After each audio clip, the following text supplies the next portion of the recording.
ആടി അങ്ങനെ തന്നെയാണ് തീരുമാനം. ഞാൻ അതിനൊരു മാറ്റൂല. ഒന്നൂക്ക് രിജ് അല്ലെങ്കിൽ ഞാൻ ആരെങ്കിലും ഒരാൾ മതി. നിങ്ങൾ പോയിക്കോളി, ഞാൻ അവിടെ നിന്നോ. ആഹാ അപ്പോഴേക്ക് പോകൂലെന്നല്ലേ ഞാൻ വന്നിട്ട് പോവാ. ഞാൻ വന്നിട്ട് എത്ര കൊല്ലായി നിനക്കറിയോ?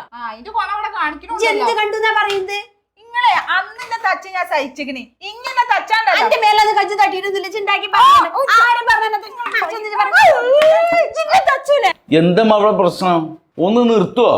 ഒരു സ്ഥലത്ത് യുദ്ധം നടന്നുകൊണ്ടിരിക്കുക, ഇറാനും അമേരിക്കൻ. ഇവിടെ അമ്മായിമ്മ മരോള് എപ്പോ നോക്കിയാലും യുദ്ധം. ഒന്ന് മനസ്സമാധാനം തരും, ഒന്ന് നിർത്തുവത്. എന്റെ പൊന്നാരമ്മ പാത്തുവോ, ഒരു കാര്യം പറയാണ്ട് നിങ്ങളോട് ഒന്നുണ്ട് വരും. ഇനിയിപ്പൊ എന്താണ് ആ ഓന് പറയാനുള്ളത്? അമ്മ ഞാൻ പറഞ്ഞത് ശ്രദ്ധിച്ച് കേൾക്കൂ. പാത്തുവോ, നിങ്ങളിവിടെ തമ്മിൽ അടിച്ചിട്ട് ചാവല്ലേ അടുക്കള കിടന്നിട്ട്? നിങ്ങൾ എൻ്റെ അമ്മല്ലേ, ഇതിൻ്റെ ഭാര്യയല്ലേ? ഇവിടെ ഓക്കെ, ഇമ്മ അമേരിക്ക എന്ന് വിചാരിക്കുക, ഇവിടെ ഇറാനാന്ന് വിചാരിക്കുക. അമേരിക്ക ഇറാൻ തല്ലുണ്ടായാല് ആർക്കാ നഷ്ടം? ഇന്ത്യക്കാണ്. ഇന്ത്യ ആരാ? ഞാൻ.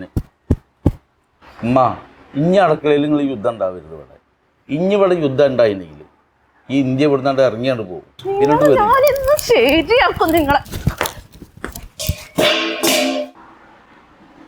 ഉമ്മ നിങ്ങൾ ഇവിടെ ഉണ്ടായിരുന്നാ? ഉമ്മ പാത്തുവോ, ഇതാണ് ഇസ്രായേലിൻ്റെ അവസ്ഥ. ഈ അയൽവാസികളെ അടിയും സീരിയലൊക്കെ കണ്ടിട്ടാണ് നിങ്ങൾ അമ്മായിമ്മ മരോള് എപ്പോഴും അടുക്കള അടി ഉണ്ടാക്കുന്നത്. ഇനി ആ യുദ്ധങ്ങളാണ് നിർത്തി. പാത്തുവോ, അവിടെ എന്താ ഉണ്ടാക്കിയുള്ളത്? ചിക്കൻ കറി. എന്നാ അത് കൊണ്ടുപോയി മൂടി വെച്ച മാങ്ങ കാട്ടിയാ അത് നന്നായി ഇളക്കി കേട്ടാ. അമ്മ നിങ്ങള് വരുന്നില്ലേ?